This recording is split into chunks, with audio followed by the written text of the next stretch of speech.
போடுங்க அந்த வெயிட் பண்ண சொன்னாங்க போடுங்க சார் சார்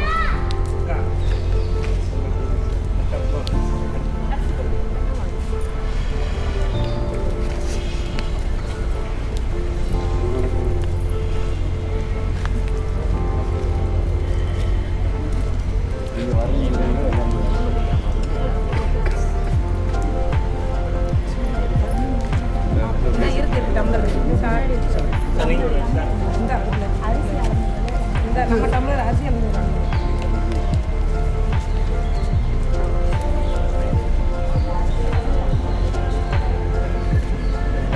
அப்படி கேமரா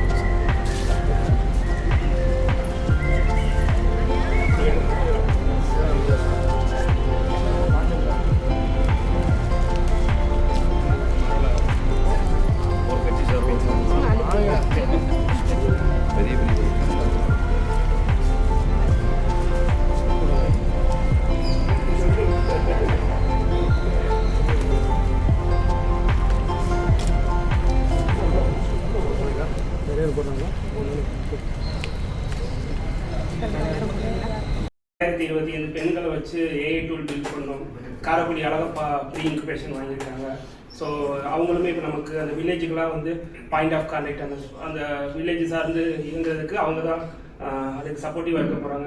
ஸோ இந்த மாதிரி நிறைய இன்குபேஷன் முன்னெடுப்பு இருக்குது. அதில் நம்ம ஸ்டார்ட் அப் இன் மதுரை ரீஜன்ஸ் வந்து என்ன மாதிரி இந்த இன்குபேஷனோட அசோசியேட் ஆகி பண்ணிகிட்டு இருக்கோம். ப்ளஸ் மற்றதெல்லாம் என்னங்கிறத டென்னி சார் இது பண்ணுவாங்க. சார் கலத்திலிங்கம் இன்குபேஷனில் ஹெட்டாக இருக்காங்க. எல்லாருமே நமக்கு சோழமலை வானதி அவங்களா இருக்கட்டும், டிஎஸ்ஓஎம் சுபா அவங்களா இருக்கட்டும், இப்போ புதுசாக நம்ம மங்கையரசிக்கு ப்ரீ இன்குபேஷன் கொடுத்துருக்கோம், சேது பொறியியல் கல்லூரிக்கு ப்ரீ இன்குபேஷன் கொடுத்துருக்கோம். அவங்களா இருக்கட்டும், நம்ம இந்த ரீஜனில் வந்து நம்ம ஸ்டார்ட் அப் இருக்கிற ஆக்டிவிட்டிஸ், இன்னோவேஷன் இருக்கிற ஆக்டிவிட்டிஸ் பண்ணுறதுக்கு பெரிய சப்போர்ட்டிவாக இருக்காங்க. ஸோ நீங்கள் நிறைய காலேஜஸ் கேம்பஸ் சென்டரில் லான்ச் பண்ணுறோம் அப்படிங்கிறனால சார் சில 3 days அவங்களோட ஐடியாஸை நல்லா எவால்வ் பண்ணுறது, நார்மல் ஸ்டேஜில் இருந்து நெக்ஸ்ட் ஸ்டேஜ் கொண்டு போகிறதுக்கான பூட் கேம்ப்ஸ், ஹேக்கத்தான்ஸ் அந்த மாதிரி பண்ணாங்க. அது மட்டும் பார்த்தீங்கன்னா இன்வெஸ்டர்ஸ் மீட்ஸ், எந்தெந்த ஸ்டார்ட் அப்ஸ் நல்ல ஒரு early stage start up next level போகிறதுக்கு இன்வெஸ்ட்மெண்ட் வேணும், அதுக்கு வந்து ஃபண்டிங்ஸ் அண்ட் இன்வெஸ்ட்மெண்ட் சப்போர்ட்ஸ் பண்ணி ட்ரைனிங் கொடுத்தாங்க. நெக்ஸ்ட் பார்த்தீங்கன்னா கேம்பஸ் சர்க்கிள், கிட்டத்தட்ட ஃபர்ஸ்ட் பார்த்தீங்கன்னா ரீஜனல் வைஸ் கேம்பஸ் சர்க்கிள் ஆரம்பிச்சாங்க சார். ஸ்ரீவில்லிபுத்தூர் சர்க்கிள் ஃபர்ஸ்ட் நாங்கள் இருந்தோம். அதுக்கப்புறம் ரீஜனல் வைஸ் இருந்துச்சு, காலேஜ் வைஸ் சர்க்கிள் பண்ணாங்க. அந்த மெயின் தாட் என்னன்னா ஒவ்வொருத்தருக்கும் ஸ்டார்ட் அப்னா என்னங்கிற இன்ஃபர்மேஷன் போகணும், ஒரு என்டர்பிரினர்ஷிப்னா என்னன்னு தெரியும். ஏன்னா இப்போ இருக்கிற காலகட்டத்தில் எல்லாராலும் ஜாப் போக முடியாது, இது நிதர்சனமான உண்மை, யாருமே நம்ம எது சொல்ல முடியாது. ஸோ அது இப்போ நெக்ஸ்ட் லெவல் நம்ம போகணும்னா நம்ம வந்து அதுக்கு இன்புட்ஸை கொடுத்துட்டோம்னா ஆஃப்டர் அவங்க ஜாப் போனால் கூட ஆஃப்டர் தட் 5 years அவங்க ஒரு பிஸ்னஸ் ஸ்டார்ட் பண்ணுறதுக்கான வாய்ப்புகள் கிடைக்கும். ஸோ அதை மெயினாக ஸ்டார்ட் அப் டீம் நல்லா பண்ணிக்கிட்டே இருக்காங்க. அவங்களோட சப்போர்ட்ல தான் இப்போ எல்லாருமே இங்கே இருக்கும். இப்போ பார்த்தீங்கன்னா கிட்டத்தட்ட எல்லா டிஸ்ட்ரிக்ட்மே நீங்கள் வந்திருக்கும், அது பெரிய விஷயம். 5 டிஸ்ட்ரிக்ட்ல இருந்து ரெப்ரசென்ட் வந்திருக்கும். ஸோ இதுக்கு உண்மையான காரணம் என்னன்னா சக்தியோட ஒரு கோஆர்டினேஷன். ஏன்னா எல்லாருமே சக்தி நல்லா கோஆர்டினேஷனாக இருப்பாங்க. ஏன்னா தமிழ்னா கூட ஏன்னா ஸ்டூடெண்டாக இருந்து பார்த்துட்டு இருக்கேன்னா, so we have good connectivity. எதுனாலும் உரிமையாக சொல்லுவாங்க சார், இப்படி பண்ணிடலாமா சார். ஸோ எல்லாருமே அந்த உரிமையாக இருக்கிறதுனால ஸோ நம்ம மதுரை ஹப் நல்ல நிறைய விஷயங்கள் பண்ணிக்கிட்டு இருக்கோம். தொடர்ந்து இதே ஒத்துழைப்போட இருந்தோம்னா we are getting more improvements, more getting நல்ல இம்பாக்ட் கிடைக்கும். Thank you so much. இல்லை நான் பேச கூப்பிட்டே நீங்கள் பாருங்கன்னா இதுக்காக தான் கூப்பிட்டே ஸோ ரொம்ப நன்றி சார். இல்லை எதுக்காகனா இப்போ விருதுநகர் மாவட்டத்தில் ஒரு எக்ஸாம்பிள் சொல்லிட்டேன். ஸோ இப்போ ரீசெண்டாக பார்த்தீங்கன்னா இல்லை எந்த ரீஜன், அதாவது எல்லா ரீஜன்ல வந்து நம்ம இது பண்ணிட்டு இருக்கோம். நாங்கள் முதல்ல என்ன பண்ணிருக்கோம்னா மாவட்ட ஆட்சியரோட உதவியோட அங்கே இருக்கிற பெரு HNIs இன்வைட் பண்ணி ஒரு இன்வெஸ்ட்மெண்ட் ஃபோரம் ரெடி பண்ணுறக்கூடிய சப்போர்ட், அதாவது ஒரு ஈகோசிஸ்டம் டெவலப் பண்ணியிருக்கோம். ஸோ அந்த இதுக்கு பெரிய பில்லராக இருந்தது எனக்கு வந்து இந்த விருதுநகரில் வந்து இந்த ஒரு ஈகோசிஸ்டம் இதுவும் சரி, ப்ளஸ் வெஞ்சர் பில்டர் நம்ம ஒன்று கொடுத்துருக்கோம். இந்த 2 பேரும் தான் வந்து இன்னைக்கு அந்த என்னன்னா விருதுநகர் வந்து நாங்கள் ஆரம்பத்தில் வந்து முதல் திருநெல்வேலி அப்போ இருந்துச்சு, அடுத்து விருதுநகர் மதுரை அப்புறம் மாறினால ஒரு எங்களுக்கு வந்து ஒரு கனெக்டிவிட்டி கம்மியாக இருந்துச்சு. இப்போ பார்த்தா அனிதா அவங்களுக்கு கால் பண்ண கேட்பாங்க, எங்கே சார் விருதுநகரில் இருக்கீங்கன்னு கேட்பாங்க. ஸோ அந்தளவுக்கு வந்து ரொம்ப ஆக்டிவான ஒரு இதாக மாறினதுக்கு காரணம் வந்து எனக்கு கலத்திலிங்கம் இன்குபேஷன், அதுக்கப்புறம் வெஞ்சர் பில்டர் சொல்லி இப்போ நம்ம சரவணன் சார் ஒருத்தவங்களுக்கு வந்து வெஞ்சர் பில்டர்னு ஒரு ஸ்கீம் கொடுத்துருக்கோம். ஸோ அதுவுமே சார் சொல்லுவாங்க, மென்ஷன் பண்ணுவாங்க. ஸோ இன்றைக்கி வந்திருக்கவங்க எல்லாருமே வந்து இன்குபேஷன் ஸ்கீம் மூலமாக பெனிஃபிட் ஆனவங்க, அப்புறம் வந்து கம்யூனிட்டி சர்க்கிள் மூலமாக பெனிஃபிட் ஆனவங்க, அதுக்கப்புறம் வந்து வெஞ்சர் பில்டர் மூலமாக பெனிஃபிட் ஆனவங்க, ப்ளஸ் வந்து நம்ம இப்போ அடுத்து லான்ச் பண்ண போகிறோம் வில்லேஜ் சர்க்கிள். ஸோ அது மூலமாக பெனிஃபிட் ஆகிறவங்க தான். ஸோ அதுக்கு சார் லான்ச் பண்ணுறேன். தேங்க்யூ. ஸோ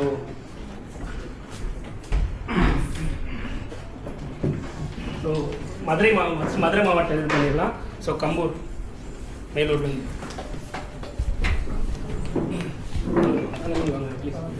வீடியோ பார்த்துக்கோங்க, வழி விடுங்க. கம்பூர் வில்லேஜ்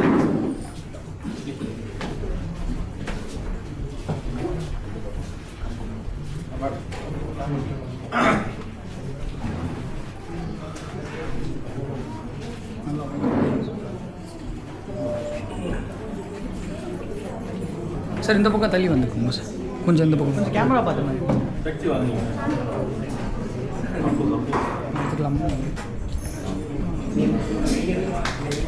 கேமரா பார்த்து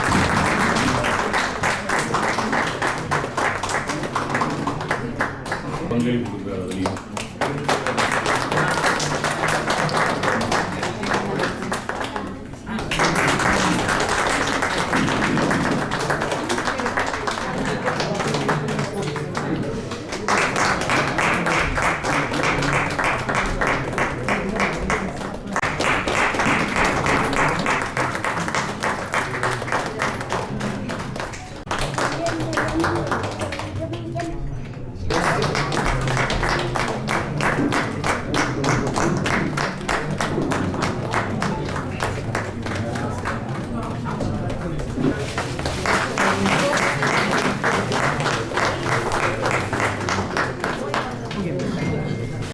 சொல்றதுக்கு முன்னாடி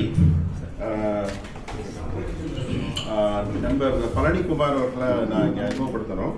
அவர் வந்து அண்மையில் வந்து ஆனந்த விகடனில் வந்து ஒரு புத்தகம் எழுதியிருக்காரு, தொழில் செய்ய விரும்பு அப்படின்னு சொல்லிட்டு. அந்த புத்தகத்தை வந்து நான் இந்த அரங்கில் வந்து கொஞ்சம் வெளியிடுறதுக்கு வந்து புத்தகங்கள் வந்து இன்றைக்கி எல்லா இடத்துலையும், ஒரு இடத்துல மட்டும் இல்லை, பல இடங்களில் வெளியிடப்படுது. அப்போது அது மாதிரி வந்து இந்த புக் வந்து ஒரு நல்ல புக்கு. குறிப்பாக வந்து நிறைய சின்ன சின்ன ஊக்கம் தரக்கூடிய, அதே நேரத்தில் ஒரு அனுபவங்களை அடிப்படையாக கொண்ட பல கட்டுரைகள் வந்து இந்த புத்தகத்தில் இருக்குது. ரொம்ப சுவாரஸ்யமாக வருது. ஃபேஸ்புக்கில் அவரை தொடர்றவங்களுக்கு வந்து அவருடைய எழுத்துக்கள், கவிதைகள் புரிஞ்சிருக்கும். எத்தனை பேர் எனக்கு தொடர்றீங்கன்னு தெரியல. எனக்கு தெரிஞ்சு செல்வ ராமசாமி மட்டும் இருக்காரு.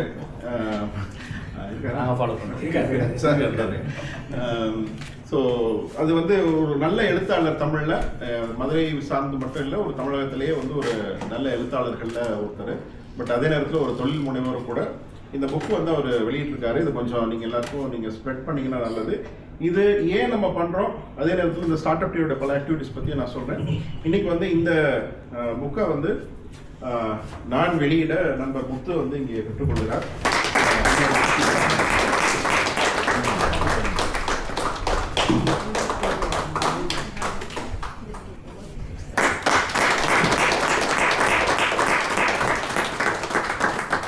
இந்த வேளையிலே ஒரு சாரோட முன்னிலையிலே ஒரு அறிவிப்பு. மாமரி அமைப்பு சார்பாக ஒரு 100 புத்தகத்தை நாங்கள் வாங்கிக்கிறோம். எங்களோட போஷனார்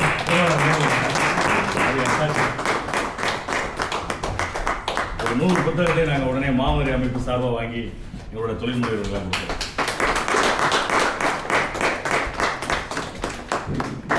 கலந்த பல்வேறு தரப்பட்ட மக்களும் இருக்கக்கூடிய ஒரு சின்ன சபையா இருந்தாலும் அவங்க அத்தனை பேருக்கும் வந்து ரீச் ஆகிற மாதிரி, புரிகிற மாதிரி, பயன்படுற மாதிரி ஒரு சில தகவல்கள். ஏன் இந்த முயற்சி தமிழ்நாடு அரசுல இருந்து நம்ம எடுத்துட்டு இருக்கோம்?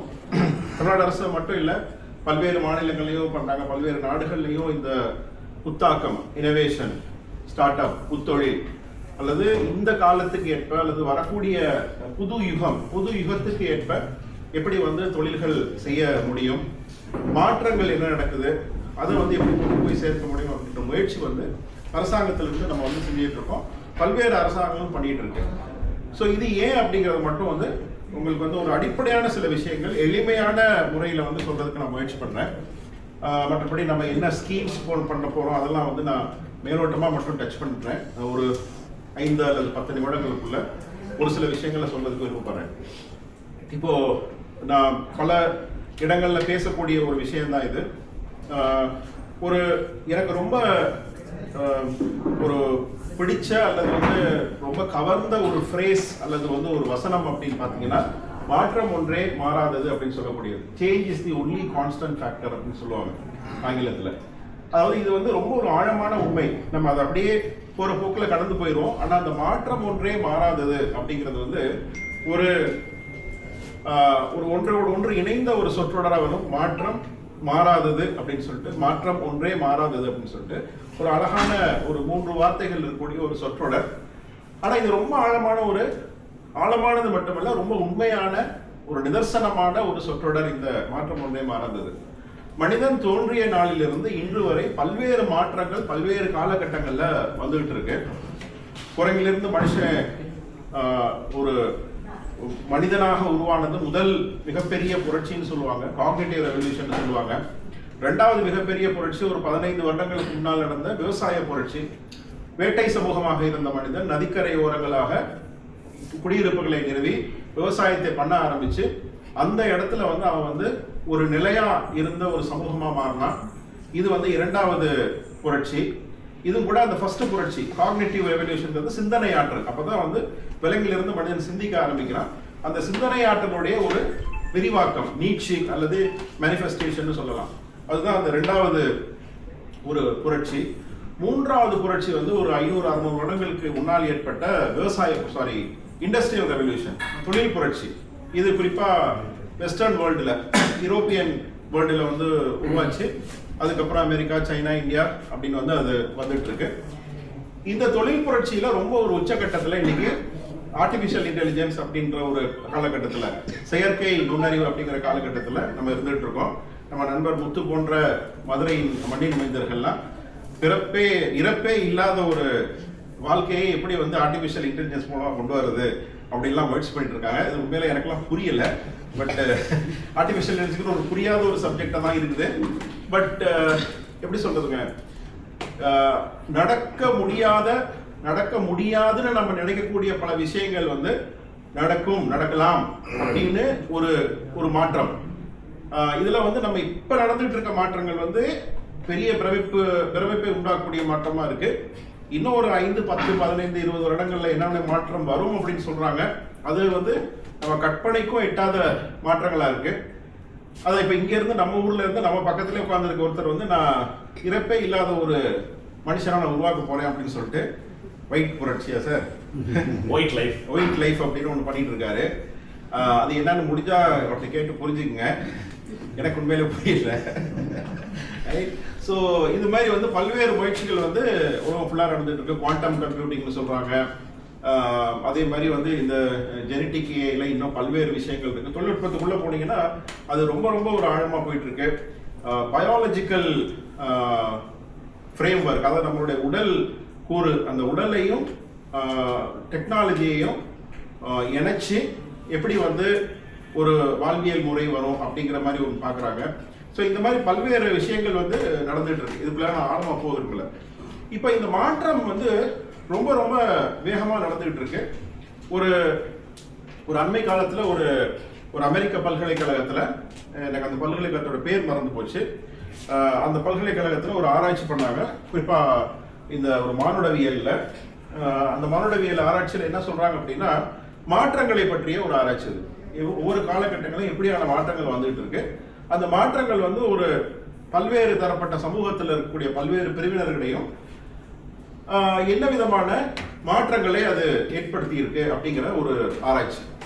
அதனுடைய ஒரு சாராம்சம் என்ன அப்படின்னா, கிரக்ஸ் ஆஃப் த ரிசர்ச் என்னன்னு பார்த்தீங்க அப்படின்னா, நீங்க டே 1 ஆஃப் மேன்கைண்ட், நான் ஏற்கனவே சொன்ன மாதிரி ஒரு பல லட்சக்கணக்கான ஆண்டுகளுக்கு முன்னால் குரங்கிலிருந்து மனிதன், சார்ல்ஸ் டார்வினுடைய தியரியின் படி குரங்கிலிருந்து மனிதன் தோன்றிய நாளிலிருந்து 1950 வரைக்கும் நடந்த மாற்றங்கள் ஒரு தொகுப்பாகவும், 1950க்கு அப்புறம், இந்த ரிசர்ச் வந்து 2011 என்ன வந்தது, இன்னைக்கு 2026 இருக்கும். இப்போ கிட்டத்தட்ட 75 இயர்ஸ் 1950க்கு அப்புறம்.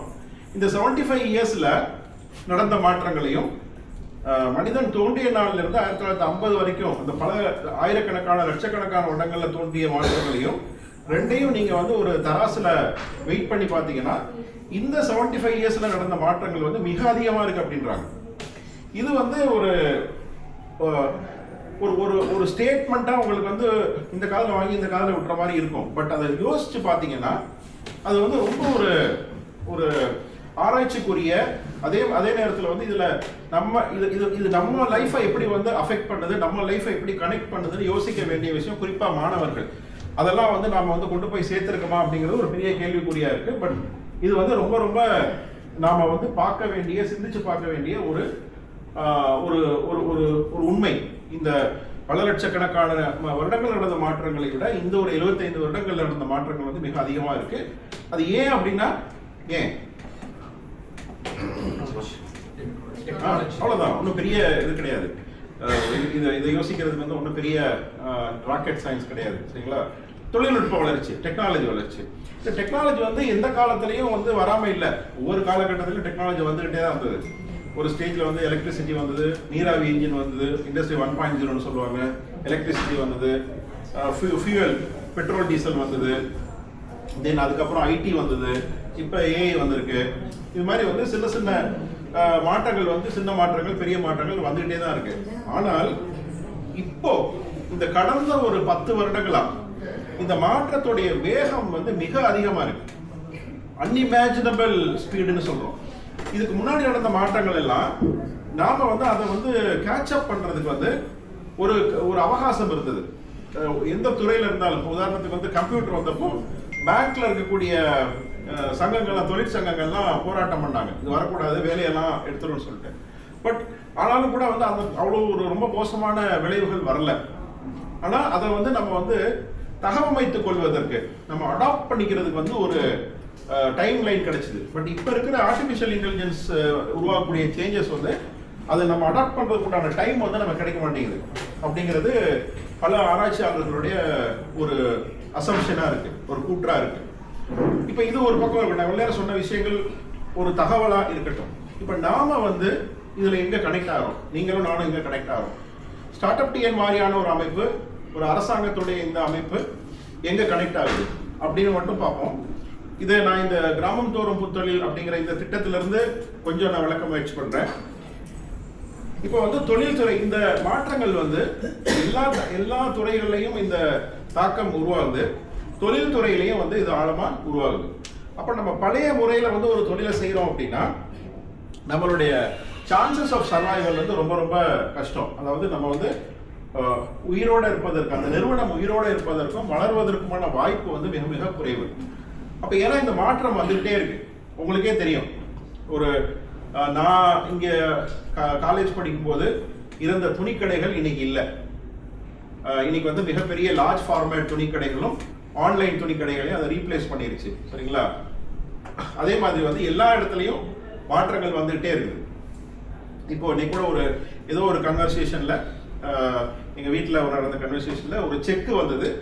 அந்த செக்கை வந்து இது இந்த காலத்துலயும் செக் கொடுக்குறாங்களா அப்படின்னு சொல்ற அளவுக்கு வந்து இன்னைக்கு பேமெண்ட் மெத்தடாலஜி வந்து மாறிடுச்சு, சரிங்களா? இது ஒரு 2 வருஷம் 3 வருஷம் முன்னாடி செக் வந்து நம்ம சர்வசாதாரணமாக நம்ம டீல் பண்ணிட்டு இருந்தோம். இன்னைக்கு செக்கே இல்லை. அதே மாதிரி வந்து இன்னைக்கு வந்து ஒரு ஹோட்டல்ல போய் சாப்பிட்டு டிப்ஸ் கொடுக்குறதுனா கையில காசு இல்லை.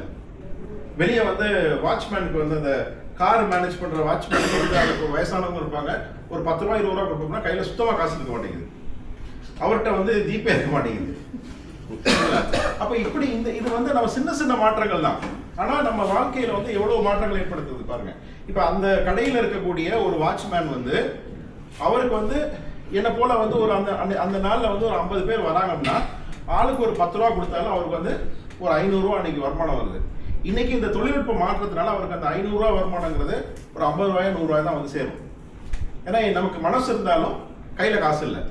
அவருக்கு வந்து நான் கொடுக்குற ஜிபே வசதி வந்து அவருக்கு இல்லை. ஸோ இப்போ இதெல்லாம் ஒரு ப்ராப்ளமா இருக்கு, சரிங்களா? இப்போ இது வந்து இதெல்லாம் ரொம்ப ரொம்ப ரொம்ப சின்ன சின்ன ப்ராப்ளம். இப்போ இதுல என்ன ஆகும் அப்படின்னா, இந்த மாற்றத்துக்கு ஏற்ப நம்மை தகவமைத்துக் கொள்ளல அப்படின்னா நம்மளுடைய வாழ்வாதாரம் பாதிக்கப்படும். இது வந்து எகைன் வந்து ஒரு பெரிய இன்னும் என்ன நினைச்சிட்டு இருக்கோம்னா, ஒரு பெரிய ஐடி துறையில மட்டும்தான் இந்த மாதிரி மாற்றங்கள் நடந்துட்டு இருக்கோம் அப்படின்னு நினைச்சிட்டு இருக்கோம். ஏன்னா கடந்த ஒரு 25 வருடங்களா வந்து நமக்கு ரொம்ப ஒரு டெக்னாலஜி, லேட்டஸ்ட் டெக்னாலஜி, ஒரு சேஞ்சிங் டெக்னாலஜி அப்படின்னா இன்ஃபர்மேஷன் டெக்னாலஜி தான், சாஃப்ட்வேர் இண்டஸ்ட்ரி தான். இன்னைக்கு அந்த சாஃப்ட்வேர் இண்டஸ்ட்ரியே பிரச்சனையில் இருக்கு ஆர்டிஃபிஷியல் இன்டெலிஜென்ஸ்னால. ஒரு சின்ன ஒரு உதாரணத்தை மட்டும் சொல்லி நான் முடிக்கிறேன். என்னுடைய நண்பர் ஒருத்தர் கோவையில் இருக்காரு, ஒரு மிகப்பெரிய நிறுவனத்தை நடத்திட்டு இருக்காரு, ஒரு 1000 கோடி ரூபாய் நிறுவனத்தை நடத்திட்டு இருக்காரு. அவங்க வந்து நிறைய சாஃப்ட்வேர்லாம் போட்டு தான் அந்த கம்பெனி நடத்துறாங்க, ஒரு டெக்ஸ்டைல் யூனிட். இப்போ ரீசெண்டாக வந்து அந்த ஒரு நியூ சாஃப்ட்வேர் வாங்கணும், ஒரு ERP சாஃப்ட்வேர் வந்து இம்ப்ளிமெண்ட் பண்ணணும் அப்படின்னு ஒரு முயற்சி எடுத்தாங்க. ஒரு வருஷத்துக்கு முன்னாடி நான் கேஷுவலாக அவரை மீட் பண்ணும்போது அது பற்றி ஒரு உரையாடல் வந்தது. 4-5 கம்பெனிஸில் அதுக்கான ப்ரொபோசல்ஸ் கொட்டேஷன்ஸ்லாம் வாங்கினாரு. அப்போ அந்த கொட்டேஷனுடைய சாராம்சம் என்ன அப்படின்னு பார்த்தீங்க அப்படின்னா, இந்த அவங்களுக்கான அந்த ERP சாஃப்ட்வேரை பண்ணி கொடுக்கறதுக்கு கிட்டத்தட்ட ஒரு 2 கோடி ரூபாய், அரௌண்ட் 2 கோடி ரூபாய் வந்து காஸ்ட். டைம் வந்து கிட்டத்தட்ட 1.5 வருஷம் வந்து 18 மாதம் வந்து ஆகும் அப்படின்னு அந்த டைம் டேக்கன் வந்து இந்த அளவு 2 கோடி ரூபாய் காஸ்ட்டு, 18 மாதம் வந்து time taken to implement the project அப்படிங்கிறது கொட்டேஷன்ஸோடைய சாராம்சம். 10%, 20% மற்ற நிறுவனங்களுக்கு மாறி மாறி இருந்தது. இப்போ ரீசெண்டாக வந்து ஒரு 1.5 மாதம் 2 மாதத்துக்கு முன்னாடி அவரை மீட் பண்ணும்போது கேஷுவலாக கேட்டேன், இந்த ப்ரொபோசல் என்ன இருக்குன்னா, இல்லை சார் வேலை நடந்துட்டு இருக்கு. ஆனால் என்ன மாற்றம் அப்படின்னா, இன்னைக்கு இந்த AI டூல்ஸை யூஸ் பண்ணி ஒரு யங் குரூப் என்ன பண்ணியிருக்கிறாங்க, இவருக்கு அதே வேலை தான், அந்த வேலையை வந்து ஒரு 3 வாரத்தில் 3லேருந்து 4 வாரத்துக்குள்ள 2 வருஷம் 1.5 வருஷம் 18 மாசம்னு சொன்ன அந்த வேலையை 1 மாசத்துக்குள்ள காஸ்ட் எவ்வளோன்னு பார்த்தீங்கன்னா வெறும் 12 லட்சம் ரூபாய். அவங்க முன்னாடி சொன்னவங்க வந்து அதுக்கு ஜஸ்டிஃபிகேஷன் என்ன சொன்னாங்கன்னா, நாங்கள் 100லேருந்து 150 பேர் டாப் லெவலில் ப்ராஜெக்ட் மேனேஜர்லேருந்து டெஸ்டிங் பண்ணுற டெஸ்டர் இம்ப்ளிமெண்டர் ட்ரெயினர் வரைக்கும் வந்து கிட்டத்தட்ட 150 பேர்கிட்ட வந்து நாங்கள் உங்கள் ஒர்க்காக டிப்ளாய் பண்ணணும்னு சொல்லியிருக்காங்க. இப்போ இந்த டீம் வந்து ஜஸ்ட் 4 பேர் கிட்டத்தட்ட 3லேருந்து 4 வாரங்கள் 12 லட்சம் ரூபாய். இப்போ இங்கே என்ன மாற்றம் நடக்குதுன்னா, சாஃப்ட்வேர் இண்டஸ்ட்ரியில் 150 பேருடைய வேலையை 4 பேர் செய்கிறாங்க. 18 மாதம் நடக்க வேண்டிய வேலையை 4 வாரத்தில் செய்கிறாங்க. அப்போ சாஃப்ட்வேர் இண்டஸ்ட்ரியே டிஸ்ரப்ட் ஆகுது. இப்போ இன்னைக்கு 450-500 காலேஜ் இருக்கு. அந்த காலேஜஸ்ல இருந்து வரக்கூடிய இன்ஜினியரிங் கிராஜுவேட்ஸோடைய ஃபியூச்சர் வந்து நான் இதே பிளேஸ்மெண்ட் அப்படின்னு எதிர்பார்த்து போறாங்க அப்படின்னா அது வந்து ரொம்ப டிஃபிகல்ட் ஆகுது. இது வந்து 1.5 வருஷத்துக்குள்ள நடந்த மாற்றம், கடந்த 1.5 வருஷம் நடந்த மாற்றம். இன்னுமே காலேஜஸ் இருக்கக்கூடிய ப்ரொஃபஸர்ஸ் கூட அன்பார்ச்சுனேட்லி இந்த மாற்றத்துடைய தாக்கம் வந்து போய் சேரல. ஸோ இதை எப்படி வந்து நாம ஃபேஸ் பண்றது? இப்போ இதே பிரச்சனை வந்து காலேஜஸ்க்கு எப்படி இருக்கோ அதே மாதிரி ஒரு கிராமத்தில் இருக்கக்கூடிய ஒரு தொழில் சூழல் வந்து இன்னைக்கு விவசாயம் வந்து நம்ம தமிழ்நாட்டை பொறுத்தவரை பார்த்தீங்கன்னா தமிழ்நாட்டுடைய மொத்த உற்பத்தியில் கிட்டத்தட்ட 13% தான் விவசாயம். விவசாயத்துடைய பங்களிப்பு ஜிடிபியில் மொத்த உற்பத்தி வருவாயில் விவசாயத்துடைய பங்களிப்பு குறைஞ்சிக்கிட்டே வருது.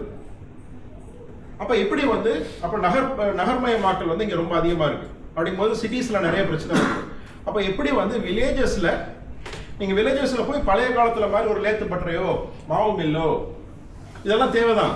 ஆனால் அப்படியே போட்டிங்கன்னா அதுவே ஒரு பெரிய ஒரு பிரச்சனை ஆயிடும். ஆனால் அவ்வளோ காம்படிஷன் வந்துடுது, இன்னைக்கு அவ்வளோ பிராண்ட்ஸ் வந்திருக்கு, அவ்வளோ நிறுவனங்கள் உருவாகியிருக்காங்க. அப்போ எப்படி வந்து நாம புதிய சிந்தனைகளோட ஒரு இனோவேட்டிவ் தாட்ஸோட கிரியேட்டிவிட்டியோட நாம் வந்து எப்படி பண்ண முடியும், அதற்கான சூழ்நிலை எப்படி உருவாக்க முடியும். நான் ரொம்ப வேகமாக தான் நான் சொல்றேன், ரொம்ப தெளிவாக உங்களுக்கு சொல்லலை. ஏன்னா இது ஒரு நீண்ட ஒரு உரையாடல் தேவைப்படக்கூடிய விஷயம். ஸோ என்னுடைய நோக்கம் இந்த ஒரு 10-15 நிமிடங்கள் என்னன்னா, இங்க இருக்கிற யாருக்காவது வந்து நாம இந்த மாதிரி ஒரு மாற்றம், மிக வேகமாக ஒரு மாற்றம் நடக்கக்கூடிய ஒரு சூழலில் வாழ்கிறோம். நம்ம பசங்க அந்த மாதிரி ஒரு சூழல்ல வாழ்றாங்க, நம்ம தம்பிமார் அந்த மாதிரி சூழல்ல வாழ்றாங்க, நம்ம தங்கைமார் அந்த மாதிரி சூழல்ல வாழ்றாங்க. இதை வந்து நாம எப்படி வந்து அவங்களோட கனெக்ட் பண்ண முடியும்? இது எங்கேயோ நடக்கக்கூடிய, யாருக்கோ நடக்கக்கூடிய, அமெரிக்காலேயோ யூரோப்லேயோ சைனாலேயோ சென்னையிலேயோ பாம்பேலேயோ பெங்களூர்லேயோ நடக்கக்கூடிய ஒரு விஷயம் இல்லை. நம்ம கிராமத்துல நம்ம ஊர்ல நம்ம பசங்க அடுத்த கட்டத்துக்கு எப்படி போகணும் அப்படிங்கிறதுக்கான ஒரு விஷயம்தான். ஸோ இப்போ நாம வந்து இந்த அனைவரையும் உள்ளடக்கிய வளர்ச்சி அப்படின்னு மாண்புமிகு முதல்வர்கள் சொல்லுவாங்க. நம்ம டிராவிடியன் மாடல்னு சொல்றது வந்து அரசியலை தாண்டி, நம்ம அரசியல் பேசல, அரசியலை தாண்டி வந்து என்னுடைய புரிதல் என்ன அப்படின்னு பாத்தீங்க அப்படின்னா, ஒரு வாய்ப்பு வருது, ஒரு மாற்றம் வருது. இந்த மாற்றம்ங்கிறது எல்லா தரப்பு மக்களுக்கும் நாம வந்து கொண்டு போய் சேர்க்க முடியுமா? வளர்ச்சிங்கிறது அனைவருக்கும் ஒரே மாதிரியான ஒரு சூழலை நம்ம உருவாக்க முடியுமா அப்படிங்கிறதா அந்த முக்கியமான ஒரு கேள்வியா இருக்கு. அந்த வகையில வந்து நீங்க தமிழ்நாட்டை பாத்தீங்க அப்படின்னா, சுதந்திரம் கிடைக்கிறப்போ நாம வந்து கீழே இருந்து இந்தியாவுடைய ஸ்டேட்ஸை ரேங்க் பண்ணோம்னா கீழே இருந்து 2ஆவதா இருந்தோம். இன்னைக்கு டாப்ல இருந்து 2ஆவதா இருக்கிறோம். சரிங்களா? இது ஒரு 60 வருடங்கள் இது எல்லா தலைவர்களுக்கும் இந்த பெருமை சாரும். இந்த கட்சி அந்த கட்சி இல்லாம எல்லா தலைவர்களுக்கும் இந்த பெருமை சாரும். தமிழ்நாட்டை ஆட்சி செய்த அத்தனை கட்சிகளுக்கும் அத்தனை தலைவர்களுக்கும் இந்த பெருமை சேரும். சரிங்களா? அப்போ இந்த மாற்றம் எப்படி வந்ததுன்னா, நீங்க பல்வேறு மாநிலங்களை நீங்க ஆராய்ச்சி பாத்தீங்கன்னா, இங்க வந்து நம்ம ஒரு சில ஈக்குவாலிட்டிஸை வந்து நம்ம ஸ்ட்ராங்கா வந்து, இன்னும் பிரச்சனைகள் நிறைய இருக்கு, ஆனாலும் கூட ஜெண்டர் ஈக்குவாலிட்டியா இருக்கட்டும், ஆண் பெண் பாலின சமத்துவமா இருக்கட்டும், சாதி ரீதியான சமத்துவமா இருக்கட்டும், கிளாஸ் அந்த இது நம்ம எக்கனாமிக்கல் கிளாஸ் ரீதியான சமத்துவமா இருக்கட்டும், ஜியாகிரபிக்கல் ரீதியான சமத்துவமா இருக்கட்டும். சரிங்களா? இது அத்தனை சமத்துவத்தை வந்து பாலின சமத்துவம், ஜாதி ரீதியான சமத்துவம், பொருளாதார அடிப்படையிலான சமத்துவம், இட அடிப்படையான சமத்துவம். இட அடிப்படையான சமத்துவங்கிறது வந்து ஒரு சின்ன எக்ஸாம்பிள் சொல்லணும்னா, நீங்க அந்த ஸ்டார்ட் அப் கம்பெனிஸே எடுத்துக்கிட்டீங்க அப்படின்னா, மற்ற மாநிலங்கள் எல்லாம் குறிப்பா அந்த தலைநகரத்தை தாண்டி பெருசா இருக்காது. ஈவன் இந்த டாப் சிட்டிங்கிற சொல்லக்கூடிய பெங்களூர்ல கூட நீங்க வந்து கர்நாடகாவில் கூட பெங்களூரை தாண்டினா ஓரளவு மைசூர்ல ஏதோ இருக்கும், இல்லைன்னா மேங்களூர்ல கொஞ்சம் இருக்கும். பட் 99% வந்து பெங்களூர் தான். பட் தமிழ்நாடு மட்டும்தான் எல்லா துறையிலையும் பார்த்தீங்கன்னா எல்லா நகரங்களையும், சென்னை அண்ட் கோயம்புத்தூர் வந்து ஒரு டாமினேட் பண்ணுது, நம்ம இல்லைன்னு சொல்லலை. ஆனாலும் குறிப்பிடத்தகுந்த சதவீதம் வந்து எல்லா இதுலையும் இருக்கும். நான் எந்த துறை, நம்ம தொழில் துறையில எந்த பிரிவு வேணாலும் எடுக்கலாம். நான் இங்க ஒரு சாஃப்ட்வேர் இதே கூட நம்ம எடுத்து சொல்லணும் அப்படின்னா, நாங்க 2028 22 ஸ்டார்ட் அப் டிஎன் ஆரம்பிக்கும் போது இருந்த எண்ணிக்கை வந்து 2036 ஸ்டார்ட் அப்ஸ். ஸ்டார்ட் அப்ஸ்னா கவர்மெண்ட் ஆஃப் இந்தியாவில் ஒரு டெஃபினிஷன் வச்சிருக்காங்க. ஒரு இனோவேஷன் இருக்கணும், அது ஏதாவது ஒரு புதிய பிரச்சனையை சால்வ் பண்ணணும், ஒரு கட்டிங் எட்ஜ் டெக்னாலஜி, ஒரு நல்ல ஷார்ப்பான டெக்னாலஜி யூஸ் பண்ணணும். இந்த மாதிரி வந்து ஒரு சில டெஃபினிஷன் வச்சிருக்காங்க. ஒரு சராசரி மைக்ரோ ஸ்மால் இண்டஸ்ட்ரீஸை வந்து ஸ்டார்ட் அப்பா அவங்க சர்டிஃபை பண்ண மாட்டாங்க. அதுதான் அந்த கணக்கை தான் நாங்கள் எடுத்துக்கிறோம். ஸோ அந்த அடிப்படையில் பார்க்கும்போது 2021 கடைசியில் கிட்டத்தட்ட 2036 ஸ்டார்ட் அப்ஸ் வந்து இருந்தது. அப்போ அந்த காலகட்டத்தில் கிட்டத்தட்ட சொல்ல போனா 2021 அந்த நவம்பர் அந்த காலகட்டத்தில் இந்த 2036 ஸ்டார்ட் அப்ஸ்ல சென்னையுடைய பங்கு வந்து கிட்டத்தட்ட 78%. மீதி 22% தான் மற்ற அத்தனை டிஸ்ட்ரிக்ட்ஸும் சேர்ந்தது. அந்த 22% கிட்டத்தட்ட 14% கோயம்புத்தூர். ஸோ மீதி வந்து ஒரு எவ்வளவு 8%, ஒரு 8% தான் வந்து பாத்தீங்கன்னா அதர் டிஸ்ட்ரிக்ட்ஸ் எல்லாம் சேர்ந்து வந்தது. சரிங்களா? இதை ஒரு மாதிரி மனசு வச்சுக்கோங்க. இப்போ இந்த 2026ல இந்த ஸ்டார்ட் அப் நிறுவனங்களுடைய எண்ணிக்கை வந்து 2036ல இருந்து 2021ல 2036 ஸ்டார்ட் அப்ஸ்ல இருந்து இன்னைக்கு வந்து 13,200 ஸ்டார்ட் அப்ஸா உயர்த்தி இருக்கோம். கிட்டத்தட்ட ஒரு 6 மடங்குக்கு மேல நம்பர் உயர்ந்திருக்கு. அது வந்து நான் அந்த விஷயத்தை நான் சொல்ல வரல. இப்ப இந்த இவ்வளவு 6 மடங்கு உயர்ந்த இடத்துல சென்னையுடைய பங்களிப்பு பாத்தீங்கன்னா 78%ல இருந்து 54% குறைஞ்சிருச்சு. இப்ப இது என்னத்தை காட்டுது? இந்த டெவலப்மெண்ட் வந்து டிஸ்ட்ரிபியூட் ஆயிருக்கு. பெர்சன்டேஜ் நம்ம பேசுறோம். சரிங்களா? மதுரையில வந்து இவ்வளவு ஸ்டார்ட் அப்ஸ் வந்துருக்கு.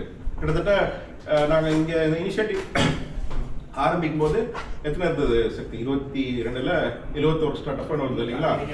இன்னைக்கு 700+ இருக்கு. சரிங்களா? அது மாதிரி கோயம்புத்தூர்ல ஒவ்வொரு ஊர்லயும் வந்து நீங்க தமிழ்நாட்டில் வந்து ஒரு ஸ்டார்ட் அப் நிறுவனங்கள் இல்லாத டிஸ்ட்ரிக்டே இல்லை. அட்லீஸ்ட் வந்து ரொம்ப பின்தங்கிய கள்ளக்குறிச்சி அந்த மாதிரி வந்து அந்த வேலூர் பக்கத்தில் ஒரு சில பகுதிகளில் கூட வந்து அட்லீஸ்ட் ஒரு 3-4 ஸ்டார்ட் அப்ஸை வந்து நீங்கள் வந்து உருவாக்கி இருக்கிறதுக்கு இது பண்ணியிருக்கோம், எனேபிள் பண்ணியிருக்கோம். ஸோ இது எதுக்கு சொல்கிறேன் அப்படின்னா, இப்போ இது வந்து அரசின் சாதனைகள் அப்படின்னு சொல்றதுக்காக நான் சொல்ல வரல. சரிங்களா? இந்த மாற்றத்தை வந்து நாம வந்து ஒவ்வொருத்தரும் புரிஞ்சுக்கணும். என்ன கட்சி ஆட்சிக்கு இருக்குது வரப்போகுது அதெல்லாம் நமக்கு அடுத்த பிரச்சனை தான். ஒரு மனிதனா நம்மளுடைய வாழ்வாதாரத்தை, நம்மளுடைய அடுத்த தலைமுறைக்கான வாழ்வாதாரத்தை நம்ம கொண்டு போறதுக்கு ஏற்கனவே 100 வருஷம் செஞ்சுட்டு இருந்த வேலைகள், தொழில்கள் தொடர்ந்து நமக்கு உதவாது அப்படிங்கிற ஒரு கஷ்டமான உண்மையை நம்ம புரிஞ்சுக்கிட்டு ஆகணும். அப்ப அடுத்த கட்டத்துக்கு வந்து நாம இந்த நாலேஜ் எக்கானமி, அறிவுசார் பொருளாதாரத்தை கொண்டு போய் சேர்க்கணும். அதனாலதான் ஒரு வில்லேஜ்லயும் கூட வந்து நம்ம இது பண்றோம். இது வந்து ஒரு சின்ன ஒரு முன்னெடுப்பா இருக்கும். ஃபர்ஸ்ட் வந்து இன்னைக்கு வந்து ஒவ்வொரு வில்லேஜ்லயும் வந்து ஒரு 4-5 அந்த ஆர்வம் உள்ளவர்களை வந்து நம்ம வந்து கூட்டிட்டு வந்து இங்க வந்து இதை ஆரம்பிச்சு வைக்கிறோம். இப்போ இங்க அங்க என்ன பண்ண போறோம் அப்படின்னு பாத்தீங்கன்னா, அங்க வந்து யாரோ ஒரு பண்ற ஒரு புத்தொழில் பண்ற ஒருத்தருக்கு ஒரு ஃபண்ட் பண்றது அப்படிங்கிறது ஒரு சின்ன பார்ட் அப்படி கிடையாது. இப்போ என்னன்னா, ஒரே ஒரு உதாரணம் சொல்றேன். எப்படி இதை நாங்க என்விஷேட் பண்ணியிருக்கோம் அப்படின்னா, இப்போ ஒரு கிராமம், நம்ம கிராமம் பேர் என்ன? கம்பூர் எடுத்துப்போம். இப்போ கம்பூர்ல வந்து ஒரு 3-4 பேர் ஒரு ஆர்வத்தோட வராங்க. அது வந்து ஒரு சின்ன ஸ்டார்டிங் பாயிண்ட். இந்த கிராமத்தை வந்து நாங்க ஒரு கல்லூரியோடைய இன்குபேஷன் சென்டர், இப்ப கல்லூரிகள்ல நிறைய இன்குபேஷன் சென்டர் இருக்கு. இன்குபேஷன் சென்டர் என்னன்னா, இந்த புத்தாக்கத்தையும் இனோவேஷனையும் புத்தொழிலையும் வளர்த்தெடுக்கக்கூடிய அந்த இடங்கள், அதுக்கான அந்த திறன்மிக்க இடங்கள். நாங்க வந்து ஒரு நோடல் ஏஜென்சியா எல்லாரையும் சப்போர்ட் பண்ண முடியாது. ஒரு 125 இன்குபேஷன் சென்டர்ஸ் ஆல்ரெடி தமிழ்நாட்டில் இருக்கு. இப்போ நாங்க அந்த pre incubation centre 100 incubation centre வந்து இந்த வருஷம் நாங்க கொடுக்குறோம். ஸோ இன்னும் ஒரு 3-4 மாதங்கள்ல மொத்தம் 250 இன்குபேஷன் சென்டர்ஸ் இருக்கும். இது இந்தியாவில் ஹையஸ்ட் நம்ம தான். ஸோ அந்த இன்குபேஷன் சென்டர் ஒன்றைய இந்த கிராமத்தோட நம்ம இணைப்போம். ஸோ அவங்க வந்து அந்த கிராமத்தில் என்ன வாய்ப்புகள் இருக்கு, அந்த கிராமத்தில் இயற்கையாக என்ன வளங்கள் இருக்கு, டூரிசத்தில் என்ன வாய்ப்புகள் இருக்கு, அந்த வில்லேஜ் டூரிசம் அங்கே ஏதாவது செய்ய முடியுமா, அல்லது அந்த கிராமம் சம்பந்தம் இல்லாத புதுசாக ஒரு இண்டஸ்ட்ரி அங்கே கொண்டாட முடியுமா. இப்போ நம்ம ஏஐ பற்றி பேசுகிறோம், ரோபாட்டிக்ஸ் பற்றி பேசுகிறோம், மைக்ரோ ஃபேக்டரிஸ் பற்றி பேசுகிறோம். இப்போ இண்டஸ்ட்ரி 4.0 இண்டஸ்ட்ரி 5.0க்கு போயிட்டோம். அதில் மைக்ரோ ஃபேக்டரிஸ்னு சொல்லி டிஸ்ட்ரிபியூட்டட் ஃபேக்டரிஸ் வரப்போகுது. இப்போ இனி வரக்கூடிய காலங்களில் 10,000-20,000 பேர் வேலை பார்க்கக்கூடிய ஃபேக்டரிஸ் இருக்காது. அதெல்லாம் டிஸ்ட்ரிபியூட் ஆயிரும். இதெல்லாம் கொஞ்சம் புரிஞ்சுக்கிறது கஷ்டமான விஷயங்கள். பட் இந்த மாற்றத்துக்கு நிறைய வாய்ப்புகளும் இருக்கு. இப்போ வந்து ஒரு பெரிய இடத்துல ஒரு பெரிய சிப்காட் மாதிரி ஒரு பெரிய இண்டஸ்ட்ரியல் எஸ்டேட் தான் போட்டு தான் ஒரு இண்டஸ்ட்ரி ஆரம்பிக்கிறோம். அதுக்கு வந்து பல 100,000-கணக்கான கோடிகள் தேவை அப்படிங்கிற ஒரு சூழல் மாறி அது கொஞ்சம் டைம் ஆகும். பட் ஒவ்வொரு மைக்ரோ ஃபேக்டரிஸையும் கனெக்ட் ஆகி ஒரு மெகா ஃபேக்டரியா வந்து வரக்கூடிய ஒரு சூழல்லாம் வரும். ஸோ அந்த மாதிரி ஒரு சூழல்ல நம்ம தயாரா இருக்கோமா, நம்ம ஊர்ல இதுக்கு தயாரா இருக்கோமா, நம்ம கிராமத்துல தயாரா இருக்கோமா அப்படிங்கிறதுக்காக ரொம்ப தொலைநோக்கு பார்வையோட இந்த கிராமத்தோட புத்தொழில வந்து ஒரு பஞ்சாயத்து தான் நம்ம எடுக்கிறோம். ஸோ இதுல வந்து கொஞ்சம் இதுல ஒரு ரிசல்ட் வர்றதுக்கு வந்து ஒரு 2 வருஷம் 3 வருஷம் ஆகும். பட் இன்னைக்கு இருக்கிற ஃபாஸ்ட் சேஞ்சிங் வேர்ல்ட்ல நம்ம எதிர்பார்த்தது ரொம்ப ரொம்ப வேகமா நடக்குது. ஆனா இது ரொம்ப ஹெட் ஆஃப் டைம் திட்டம். இன்னைக்கு இருக்கிற அந்த சூழலை பார்த்தீங்கன்னா ஒரு 10 வருஷத்துக்கு அப்புறம் வர வேண்டிய ஒரு திட்டத்தை நாங்கள் இப்பவே கொண்டு வர்றோம். ஸோ இதுல வந்து ஒரு இன்குபேஷன் சென்டரை இணைக்கிறோம், ஒரு கார்பரேட் கம்பெனியை கனெக்ட் பண்ணுவோம். இந்த கார்பரேட் கம்பெனி எது கனெக்ட் பண்ணுவோம்னா, அங்க இருக்கக்கூடிய அந்த ரிசோர்சஸ், அங்க இருக்கக்கூடிய அந்த நாலேஜ் வந்து இங்க வந்து டிரான்ஸ்ஃபர் ஆகும். இங்க இருக்கக்கூடிய இளைஞர்களுக்கு வந்து டிரான்ஸ்ஃபர் ஆகும். இவங்க வந்து ஃபெசிலிட்டேட் பண்ணுவாங்க, அந்த இன்குபேஷன் வந்து ஃபெசிலிட்டேட் பண்ணுவாங்க. இதை தாண்டி அந்த டிஸ்ட்ரிக்ட் அட்மினிஸ்ட்ரேஷன் எந்த கலெக்டரேட் கீழே வருது, எந்த இதுக்கு அந்த அந்த நம்ம மாவட்ட நிர்வாகத்தையும் அங்க வந்து கனெக்ட் பண்றோம். இதை தாண்டி வந்து பேங்க்ஸை கனெக்ட் பண்றோம், பிரைவேட் இன்வெஸ்டர்ஸை கனெக்ட் பண்ணுவோம். ஸோ இந்த ஒரு சூழலை வந்து அங்க இது பண்ணிட்டு ஒரு ப்ராப்பர் வெப்சைட் வந்து அந்த ஒரு டைனமிக் ஏஐ ட்ரிவன் வெப்சைட் வந்து அந்த கிராமத்துக்காக நம்ம வந்து இந்த கம்பூர் கிராமத்துக்காக நம்ம வந்து கிரியேட் பண்ணிடுவோம். இந்த கிராமத்தை சார்ந்தவங்க வந்து வெளியூர்களில் போய் நல்ல வேலைகள்ல இருப்பாங்க, ஒரு சில பேர் நல்ல நிறுவனங்கள் நடத்துவாங்க, இவங்களையும் உள்ள இணைப்போம். ஸோ இப்போ வந்து அங்கே வந்து இதுதான் ஒரு ஈகோ சிஸ்டம்னு சொல்றது. அந்த இடத்துல வந்து ஒரு புதிய தொழில்களை வளர்த்தெடுப்பதற்கு இந்த சப்போர்ட் சிஸ்டம் தேவைப்படும். கவர்மெண்ட் தேவை, பேங்க்ஸ் தேவை, பிரைவேட் இன்வெஸ்டர்ஸ் தேவை, இந்த இனோவேஷனை ஊக்குவிக்கிற இன்குபேஷன் சென்டர்ஸ் தேவை, அதே மாதிரி வந்து கார்பரேட் நிறுவனங்கள் தேவை. ஸோ இது எல்லாத்தையும் வந்து நம்ம வந்து அந்த கிராமத்துக்குள்ள கொண்டு வர போகிறோம். ஃபர்ஸ்ட் ஃபேஸா ஒரு 100 கிராமங்கள் எடுத்துட்டு அதை வந்து ஒரு எக்ஸ்பெரிமெண்டலா பண்ண போறோம். இதுல வந்து நாங்க ஒரு 20% சக்சஸ்ஃபுல்லா வரும்னு நினைக்கிறோம். சரிங்களா? அதுல இந்த கம்பூர் வில்லேஜ் வந்ததுன்னா எங்களுக்கு ரொம்ப சந்தோஷம். சரிங்களா? ஒரு உதாரணத்துக்கு சொல்றேன். இந்த மாதிரி வந்து இப்போ இதுலேயும் பார்த்தீங்கன்னா கோயம்புத்தூர் பக்கம் அந்த ஆர்வம் நிறைய இருக்குது, மதுரை பக்கம் கொஞ்சம் கம்மியாக இருக்குது. ஸோ இது வந்து ஒரு இயல்பாக இருக்கக்கூடிய ஒரு பொதுவான அந்த மனநிலை அப்படி இருக்குதுங்க. ஸோ இந்த மாதிரியான விஷயங்களுக்கு வந்து நாம வந்து தயார் பண்ணணும். நிறைய பிட்ஸ் அண்ட் பீசஸாக துண்டுகளாக நிறைய விஷயங்கள் நான் வந்து இந்த நேரத்தில் நான் சொல்லியிருக்கிறேன். முடிவாக நான் சொல்ல விரும்புறது என்ன அப்படின்னா, நாம வந்து ஒரு அன்பிரசிடென்டல் சேஞ்சுன்னு சொல்லுவோம். அதாவது வந்து ரொம்ப வந்து நாம வந்து ஒரு வழக்கத்துக்கு மாறாக, இயல்புக்கு மாறாக, ஒரு நாம நினைச்சு பார்க்க முடியாத, கற்பனை பண்ணி பார்க்க முடியாத ஒரு மாற்றத்தின் சூழல்ல, கால சூழல்ல நம்ம இருக்கிறோம். இது வந்து ஒரு கதை இல்லை, ஒரு தகவல் அல்ல, நம்ம வாழ்க்கையை பாதிக்கக்கூடிய ஒரு விஷயம், நம்மளுடைய எதிர்காலத்தை பாதிக்கக்கூடிய விஷயம். ஸோ எதிர்காலத்துக்கான ஒரு சூழலை உருவாக்க வேண்டியது ஒரு அரசாங்கத்தின் கடமை. அந்த கடமையை தான் நாங்கள் ஸ்டார்ட் அப் டிஎன் வழியாக நம்ம செஞ்சுட்டு இருக்கோம். சரிங்களா? இப்போ ஃபர்ஸ்ட் இந்த மாதிரி ஒரு சென்னையில் மட்டும் இல்லாமல் மதுரை மாதிரி ஊர்களில், கோயம்புத்தூர் மாதிரி ஊர்களில், ஈரோடு, நம்ம திருநெல்வேலி, தஞ்சாவூர், திருச்சி, இந்த மாதிரி வந்து ஒரு ஒவ்வொரு சிட்டிலேயும் வந்து நம்ம ஒரு மேஜர் டிஸ்ட்ரிக்ட்ஸ்ல இந்த மாதிரி ஹப்ஸை கிரியேட் பண்ணோம். இங்கே இருக்க இன்வெஸ்டர்ஸ் வந்து ரீச் அவுட் பண்ணுறோம், இங்கே இருக்க ஸ்டார்ட் அப்ஸை கனெக்ட் பண்ணுறோம். இது எல்லாம் இந்த உரையாடல் நடக்குது, நிறைய கூட்டங்கள் நடக்குது. இப்படி தான் வந்து இந்த தகவல்கள் போயிட்டே இருக்கு. ஒரே நாளில் அந்த மாற்றம் நடந்துடாது. சரிங்களா? திரும்ப நம்ம பேச வேண்டியிருக்கும். ஸோ மற்ற மாநிலங்களை விட நாம் வந்து முன்னேறி போகணும்.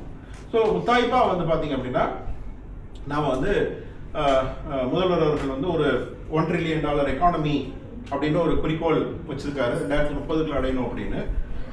சம்டைம்ஸ் அது கொஞ்சம் முன்ன பின்ன ஆகலாம், பட் அந்த குறிக்கோளை நோக்கி நம்ம எல்லா திட்டங்களையும் வந்து கூர்மைப்படுத்துறோம். அதே மாதிரி வந்து நாம வந்து இந்த நியூ திங்கிங், புதுமையா திங்க் பண்ற அந்த நாலேஜ் சார்ந்த எக்கானமி, அதான் அடுத்த எக்கானமி வந்து அதான் அறிவுசார் பொருளாதாரம். உடல்சார் பொருளாதாரம்ங்கிறது நம்ம விரும்புகிறோமோ இல்லையோ அது போயிட்டு அறிவுசார் பொருளாதாரத்துக்கு மாறிடும். அதுக்கேற்ற மாதிரி நம்மளுடைய சமூகங்களை மாற்ற வேண்டும்.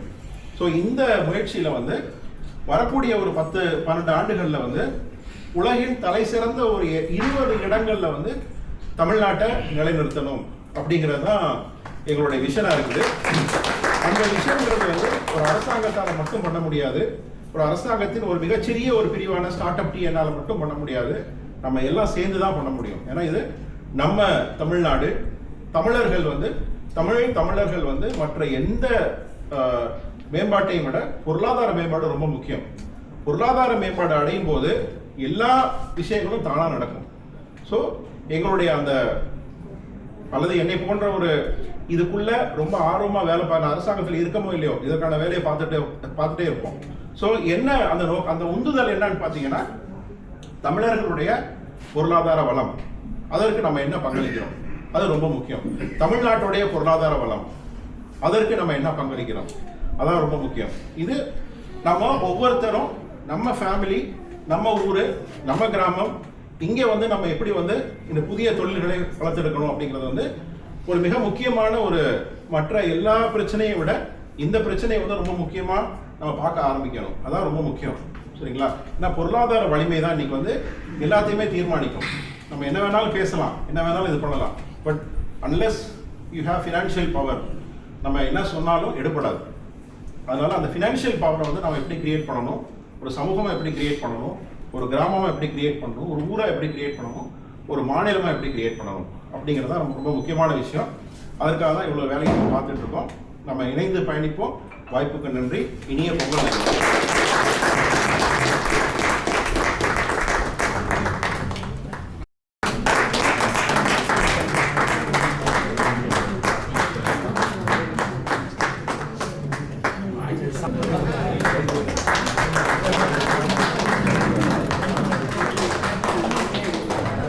Engineering college C5. ஸோ இந்த ஈவெண்ட்டுக்கு ஆல்மோஸ்ட் எல்லா சப்போர்ட் மொதல் அவங்க இடத்துல தான் வெனியூ பண்ண மாதிரி இருந்துச்சு, மாற்றணும், எல்லா விதமான அந்த முகம் சுழிக்காமல் எல்லா சப்போர்ட் பண்ணது தான் சார். அப்படியே வந்து so PS engineering college.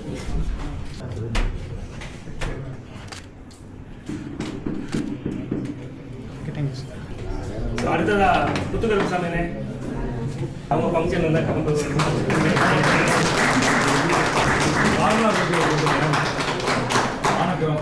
So Anand please வாங்க.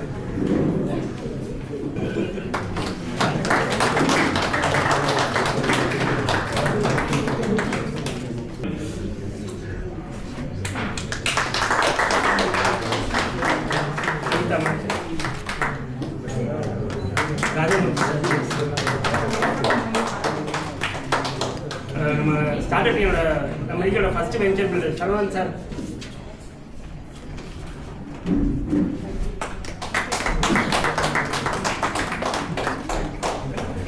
இன்வெஸ்டர் கனெக்ட், எஸ்டிஜி, டெக்ஸ் ஆஃபீஸ், ஐடியா ஃபெஸ்ட் எல்லாமே.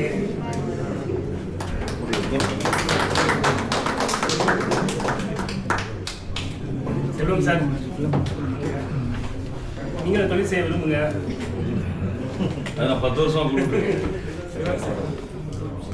12 வருஷம் சார், 12 வருஷமா கூப்பிட்டுருக்கேன். தொழில் செய்ய விரும்புங்க.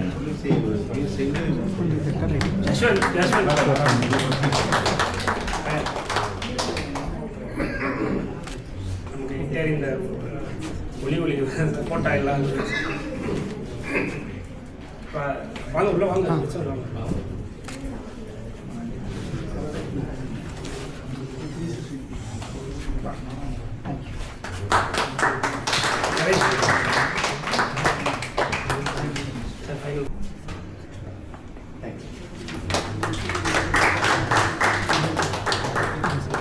சுபா மேம் வாங்க. TSOM வேற ஏதாவது school? No short form TS அது கிடைக்கல சார்.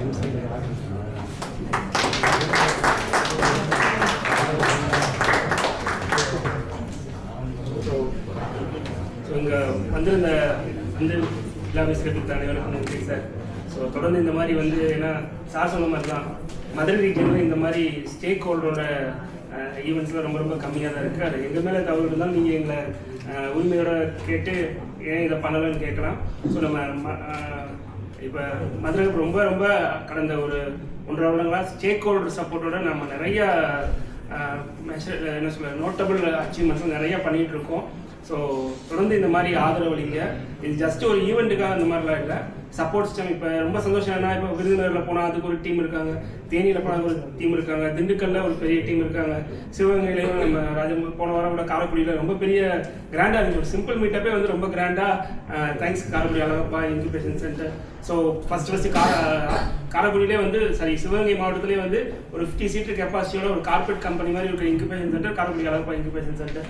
ஸோ இந்த மாதிரி ஸ்டேக் ஹோல்டர் சப்போர்ட்டோட ரொம்ப சக்ஸஸ்ஃபுல்லாக போயிட்டு இருக்கு. சார் சொன்ன மாதிரி வந்து நம்ம ரீஜனில் பார்த்தீங்கன்னா 700 800 வந்துட்டோம். ஸோ அதில் மெஜாரிட்டியுமே வந்து மதுரை டிஸ்ட்ரிக்ட் மட்டும் தான் இருக்குது. ஸோ சிவகங்கை வந்து இன்னும் 3 டிஜிட்டை நம்ம தொடலை. ஸோ தேனியுமே 3 டிஜிட் தொடலை. திண்டுக்கல் இப்போ தான் 3 டிஜிட் தாண்டி இருக்கோம்.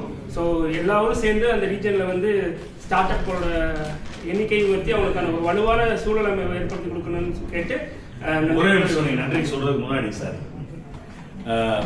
இப்போ ஆரம்பிச்ச அதே சொற்றொடர் தான் நேற்று வந்து மாமரியோட பொங்கல் விழாவில் நான் ப்ரெஸ் மீட்டில் பேசினேன். அறிவு சார்ந்த பொருளாதாரமாக இங்கே மாறும். நிறைய இன்டெலெக்சுவல் நிறைய இண்டஸ்ட்ரியை நம்ம மறுபக்கம் கொண்டு வந்தாலும் அந்த இண்டஸ்ட்ரியை வேலை பார்க்கறதுக்கு நம்ம நார்த் இந்தியாவில் தான் ஆளை கொண்டு வர வேண்டியது. நம்ம ஆட்கள் அந்த பிசிக்கல் வேலை பார்க்கறது இல்லை. அப்போ இந்த இப்போ ஸ்டார்ட் அப் டிஎன் முன்னெடுத்திருக்கக்கூடிய இந்த கிராமங்களில் புத்தொழில் கொண்டு வரக்கூடிய முயற்சி உண்மையிலே சிவராஜா சாருடைய தலைமை நடக்கிறது. நம்ம எல்லாருமே ஒரு பெரிய கரவொலியோட அவங்களுக்கு பாராட்ட வேண்டியிருக்கோம். சொன்ன மாதிரி நான் உண்மையாவே அவர்கிட்ட கேட்டுக்குவேன். இன்னும் நம்ம 700 எனக்கு ரொம்ப கம்மியா தெரியுது. இன்னும் நிறைய நம்ம கொண்டு போக வேண்டியிருக்கு. எங்களுக்கு பேர் போடாட்டி கூட பரவாயில்ல, எங்க சப்போர்ட்டை தயவு செய்து வாங்கிக்கோங்க. நான் வாலண்டியராகவே மிஸ்டர் சக்தி முன்னாடி இருந்த மிஸ்டர் வினோத் எல்லாத்தையும் நான் வாலண்டியராகவே சொல்லுவேன், கமெண்ட் பண்ணுவேன், என்னங்க என்ன பண்றோம் நம்ம அதை செய்யணும் கூப்பிடுவேன். சில சமயம் நமக்கு வேலையிலேயே நினைச்சிடக்கூடாதுன்ற பயமும் இருக்கு, வேலையும் நிறைய இருக்கு. அதே சமயம் நம்ம பகுதிக்கு பங்களிப்பு வழங்கணும்னா இப்போ நீங்கள் எல்லாருமே சேர்ந்து இதோட கை கொடுக்கணும் அப்படின்னு கேட்டுக்கிறேன். அதே மாதிரி நண்பர் அவர்கள் வெளியிட்ட இந்த புத்தகம் நீங்கள் எல்லாருமே அதே மாதிரி பர்ச்சேஸ் பண்ணணும்னு ஆசைப்படுறேன். அவங்களோட இதை வாங்கிட்டேன். அப்போ தான் இன்னைக்கு துவக்கி வைத்ததில் ஒரு இருக்கும். நன்றி. நீங்கள் நன்றி முறையாக போடலாம். சார் ரொம்ப நன்றிங்க சார். எல்லாருக்கும் ரொம்ப நன்றி. இன்ட்ராக்டிவ் செஷன் நீங்கள் சாப்பிட மற்றவங்களோட இன்ட்ராக்ட் பண்ணிக்கோங்க. நம்மளோட ஒரு பெரிய கேப்பாக இருக்குது, அதையும் நான் வருத்தத்தோட பதிவு பண்ணிக்கிறேன். தவறாக எடுத்துக்க வேணாம். எல்லாரும் சினிமா தேட்டருக்கு வந்த மாதிரி வந்துட்டு செட்டாக வந்த மாதிரி அப்படி செட்டாக கிளம்பி போகிறோம். நம்ம ரீஜனில் மட்டும் ஸ்பெசிஃபிக்காக ஒரு நெட்வொர்க்கிங் பண்ணுறது, முடிஞ்சு போனதுக்கப்புறம் யார்ட்டையாவது கார்டு மாற்றிக்கிறது பண்ணுறாங்க, கொஞ்சம் கம்மியாக தான் பண்ணுறாங்க. நான் நம்ம எடுக்கிற எல்லா ரீஜனல் மீட்டர்ஸ்லேயும் நான் அதை வந்து வலியுறுத்திக்கிட்டு தான் இருக்கேன். ஸோ தயவு செய்து நம்ம ஊருக்காக நெட்வொர்க்கிங் பண்ணுங்க. முடிச்சோடனே பிடிச்சோடனே பஸ்ஸுக்கு ஓடுற மாதிரி, இந்த ஸ்கூல் பிள்ளைங்க ஓடுற மாதிரி ஓடிடாமல் தயவு செய்து இருந்து யார் யார் என்ன பண்ணுறாங்க. ஏன்னா 7வது மீட்டிங்லாம் தெரிஞ்சு 2 பேர் அலைட் பிஸ்னஸ் பண்ணுறாங்கன்னே ரியல் டைமாக நான் எக்ஸ்பீரியன்ஸ் பண்ணிக்கிறேன் நம்ம ஊரில் தான் சார். இப்போ நான் 5 மீட்டிங்கில் பார்த்துருக்கேன் சார். இன்றைக்கி தான் சார் நமக்கு ஏற்ற மாதிரி பிஸ்னஸ் பேசுறது பார்ட்னர் பண்ணப்போ இதை முதல் மீட்டிங்கில் முடிஞ்சால் அந்த டைம் வேஸ்ட் மிச்சமாக இருக்குங்க. ஸோ அப்படிங்கும்போது நெட்வொர்க் பண்ணுங்கள். நம்ம கண்டிப்பாக நம்ம மதுரை ரீஜனும் வந்து கோயம்புத்தூர் மாதிரி நம்மளும் ஒரு நோட்டபிள் அச்சீவ்மெண்ட் நிறையா பண்ணுவோம்னு சொல்லி வந்த எல்லாருக்கும் ரொம்ப நன்றி. Thank you sir.